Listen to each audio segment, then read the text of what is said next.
But we begin tonight with a celebration of what makes America the home of the brave and the land of the awesome, and why our enemies don't get it. Tell me what you see when you look in the mirror. Me? I see me. I don't see a color. No, Jenna, you're not colorblind, so you do see a color. I do see a color. So what color do you see when you look in the mirror? I'm not talking about spiritually, figuratively, inside. I'm talking about with your eyes when you look in the mirror. I would love to see white. But what do you see?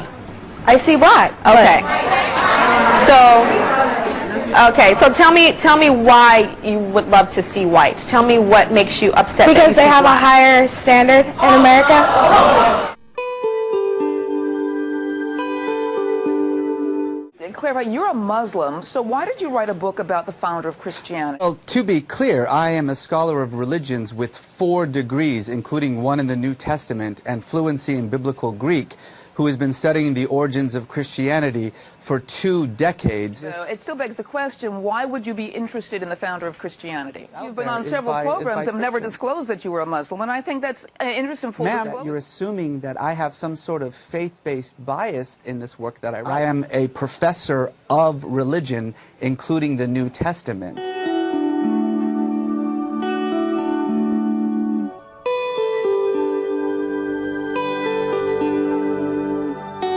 Got to see the ugly side of the Miss America pageant last night. This is going to reinforce my stand right now. Nanu Davuluri was the first Indo-American to win the title, and no sooner had the crown been placed on her head than a barrage of hate-filled tweets spread on social media across America. See, I'm getting emotional here. Does this say more about race relations in the U.S.?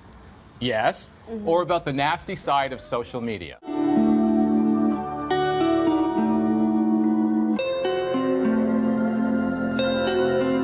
You saw what happened to Whitney Houston. Step away from the crack pipe. Step away from the Xanax. Step away from the Razorpran, because it's going to get you in trouble. Should the FBI be allowed to now go into mosques and wiretap and surveil? I think that we should be able to put in listening devices in there.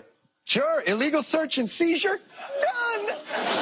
I want to know about this wife as well. I don't care if she knew about this. She ought to be in prison for wearing a hijab. And down goes the 9th Amendment. Down goes the 9th Amendment. In America. But those, Jim Crow, those were government rules. Government was saying we have white and black drinking fountains. That's very different from saying private people can't discriminate. Repeal that part of the law, because private businesses ought to get to discriminate. Should be their right to be racist. Discrimination is everywhere. You discriminate when you pick your friends, when you pick your husband, when you pick what you want to eat. We make choices all the time. Private businesses ought to get to make those choices freely. My dad has been so racist from the time I was little. I've been brought up that way. Brittany, all right, how do you feel about black men?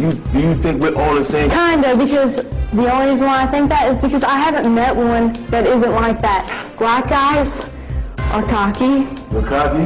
They try to act like players, and most of them, they scare the living daylights out of me. Do I scare you? No. From the way I was raised, I've always been taught that they can hurt you, you know, like it scares me. I watch my news every night, and it's always some black guy up in Cincinnati shooting somebody else or robbing somebody, and I don't mean to be scared of them, you know? It just, that's my first instinct.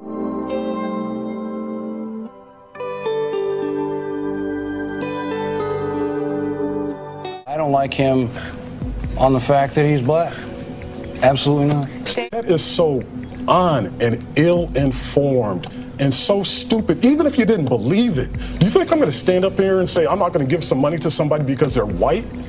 I mean, you know, some things are better left unsaid. That would be your choice. Rather than have people really realize what an idiot you are. I mean, the only way that we're going to survive as a people is that we work together and we understand that if there's one person that's oppressed, if there's one person that's judged, and I don't mean as a people as black people, I mean as a people who live here on this earth. If there's one woman that's oppressed, if there's one child that's abused, if there's one person that's discriminated against based on some superficial bull, you know, then we're not going to make it. What's the secret to this woman's transformation?